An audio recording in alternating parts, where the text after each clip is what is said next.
At this moment, more than 50 Sioux family masters in the plane looked shocked. The plane is about to take off, and everyone will be able to retreat, leave Japan, and return home to receive awards. Ruo Li had even received repeated compliments from Zin on the phone. Who could have predicted that at this moment, things suddenly changed dramatically? More than a dozen helicopters of the Japanese Self-Defense Forces, more than 30 ground-wheeled armored vehicles, and the planes that surrounded Ruo Li and others. The Japanese Self-Defense Force is actually the Japanese Army. Only after Japan was defeated that year, according to regulations, the defeated country could not have an army, so it made some changes in the form of the Self-Defense Force. Although it is called the Self-Defense Force, the equipment and training standards of the entire Self-Defense Force are completely in accordance with the regular army. The masters of the Sioux family are certainly very strong, but no matter how strong they are just martial arts masters. Their little punches and kicks, in front of the guns of the regular army, are almost like children playing in the house. What's more, the Japanese Self-Defense Forces dispatched this time are all specially trained anti-terrorist special forces, and the number is large, and the total number of air and ground forces is at least 600 or 700. These 600 to 700 people are almost the top presence in the Japanese Self-Defense Forces. In addition, their equipment is very sophisticated, and they have set up a net in advance, so the Sioux family masters are simply inevitable. Ruo Li, who had not been in the old well, couldn't help panicking now. She blurted out and asked the people around, "What's the matter? How did the Japanese Self-Defense Force find us? Who leaked the wind?" Everyone was full of horror, and they didn't know who had leaked the news. However, they know that everyone is over this time. Originally, the movement they made in Tokyo this time was so surprising that the TMPD and even the entire Japanese government hated them to their bones, so they would trace their whereabouts at all costs.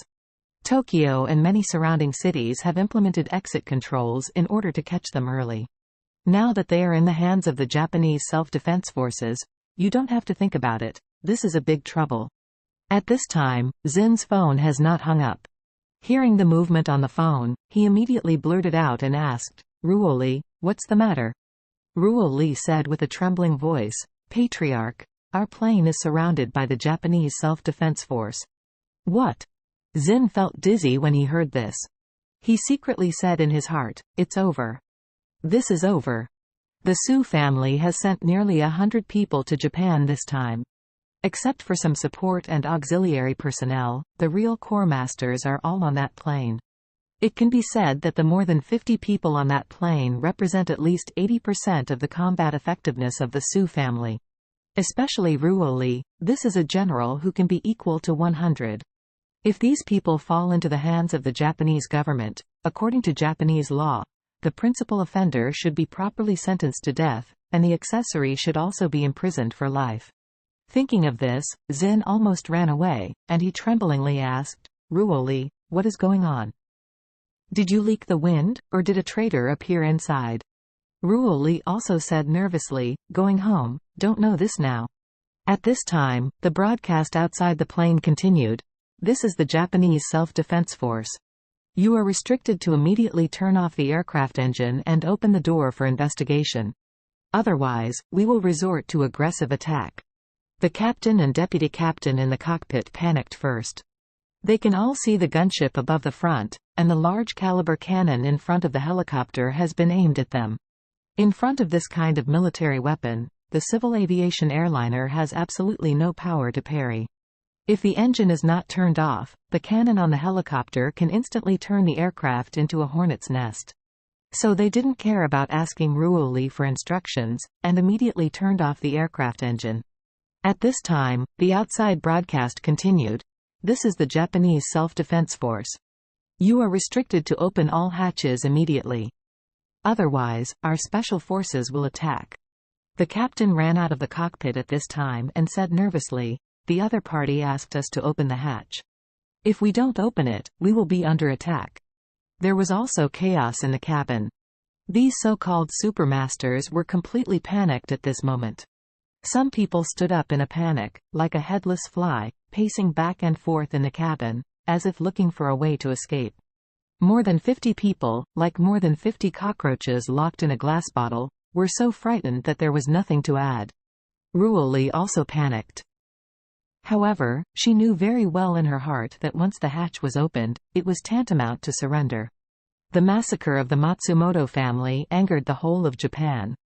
If she takes everyone to surrender, the Japanese government will not let them go, and will punish them with the harshest means possible. However, if you don't surrender, the end will probably be even worse. Because special forces all over the world basically adopt the same approach when fighting terrorism. They will use directional bombs to blow open the doors and windows of the cabin, and then throw flash bombs and tear gas into the cabin. Flash bombs will release extremely strong light instantly, blinding people's eyes in a short period of time. Once they lose their vision, they can only be slaughtered. And tear gas is a double blow. It not only makes people cough and loses combat effectiveness, but also makes people's eyes irritated and secretes a lot of tears, further destroying the opponent's vision. The flash bombs and tear gas came in turns so many times, before the special forces rushed in. The people inside might not be able to hold it, climb out and surrender. In despair, Ruel Li asked Xin on the other end of the phone, "Patriarch, what do you think we should do? How to do?" Xin whispered feebly, "All distressed are bleeding.